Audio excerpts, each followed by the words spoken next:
आगामी 4 दिन राज्य में बढ़ शीत सप्ताह पर कमिब जाड़। तो चलो देखि नवा संपूर्ण अपडेट कौन रही। आसंता 4 दिन राज्य में अधिक शीत अनुभूत होब।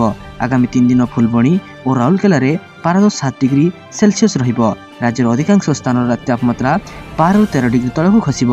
अनेक स्थान में पारद 10 डिग्री बाह्या ठारू तले रही पारे। राज्य में शीत को नहीं पाणीपाग विभाग यह पूर्वानुमान करिछि। तेबे सप्ताह पर शीत पूरा कमिजिब बोली पाणीपाग विशेषज्ञ माने कहउछंती। तो चलो देखिया परवर्ती अपडेट कौन रही। ओडिशा रे वृद्धि पाई मद दर। आस्का फटी और बियर दाम वृद्धि कले मोहन सरकार। आस्का फटी सांग को बियर दाम 10 टंका को वृद्धि करिसेंती राज्य सरकार। बियर बोतल पिछा 10 टंका दर बढ़िथा बेले एबे आस्का फटीर दाम 60 टंका 70 टंका को वृद्धि पाई। गत सेप्टेम्बर 1 रु ए वर्धित दाम लागू नहीं सूचना दैछंती अबकारी मंत्री पृथ्वीराज हरिचंदन। राजस्व क्षति को देखि फिक्सेशन कमिटी रिपोर्ट आधार में दर वृद्धि होइथिबा कथा मंत्री सूचना दैछंती। तो चलो देखिए परवर्ती अपडेट कौन रही। जनवरी 7 तारिख में भुवनेश्वर आसवे प्रधानमंत्री नरेंद्र मोदी। राति 8 विमान बंदर में पहुंची सीधा राजभवन जिबे। विमान बंदर सीधा सड़क राजभवन जिबे।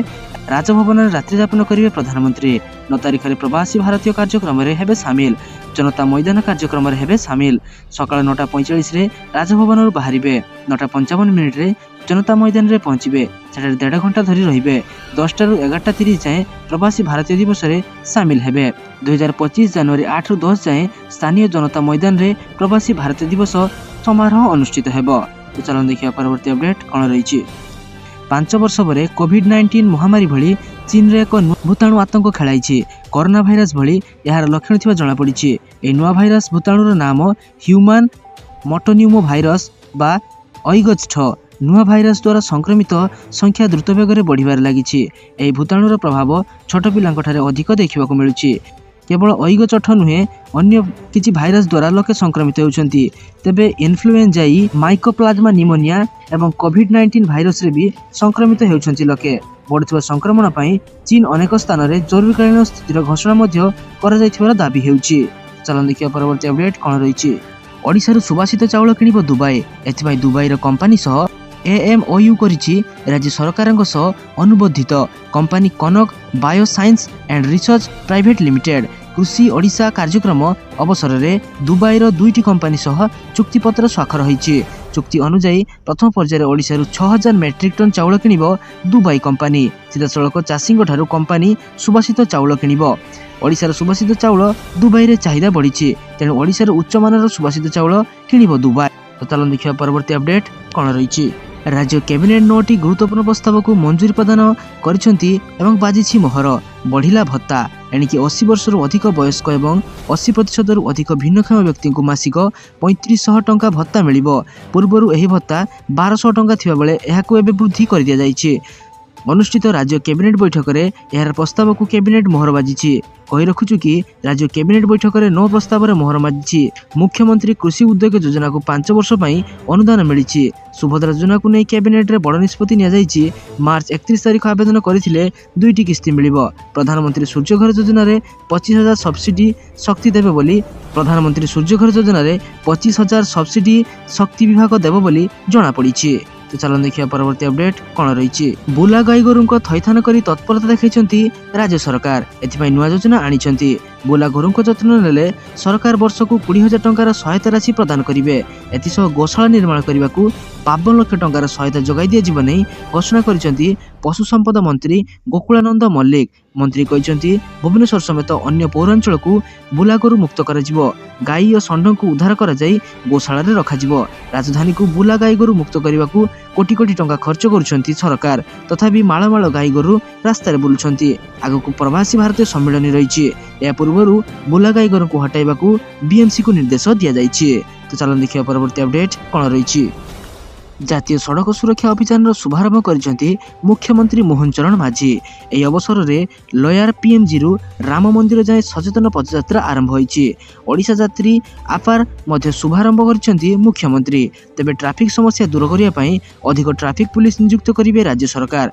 2000 रु अधिक ट्रैफिक पुलिस नियुक्त नहीं राज्य सरकार पक्षरु घोषणा कर जाइछि। चलित वर्ष 500 जन नियुक्ति करिवा नै घोषणा करिसेंती मुख्यमंत्री। ट्रैफिक नियम पालन सह सुरक्षित भावे गाड़ी चलाई को वार्ता दि जाइछि।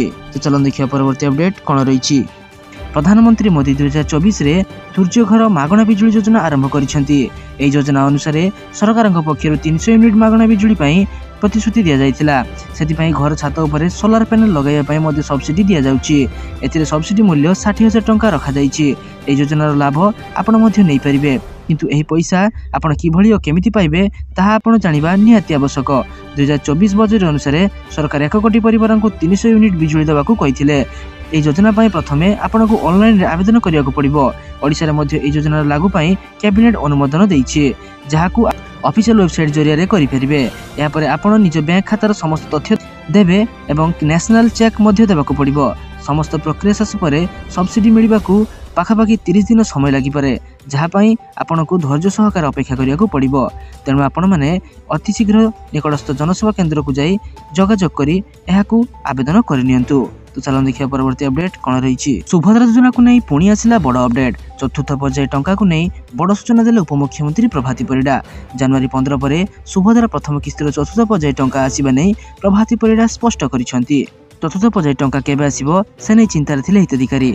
वर्तमान ताहार स्पष्ट हो जाइछि, जहा पर महिला माने आश्वस्ति पाइछंती। सुभद्रा योजनार ग्रांट लॉन्चिंग पूर्वरु आवेदन करथिले भी वर्तमान पर्यंत टंका पाइनांती किछि हिताधिकारी। एपरिकी समान दिन समान समय रे अप्लाई करथियो हिताधिकारी मध्यरु काहाकू टंका आसिया बेले अनेक एथिरु वंचित मध्ये अछंती।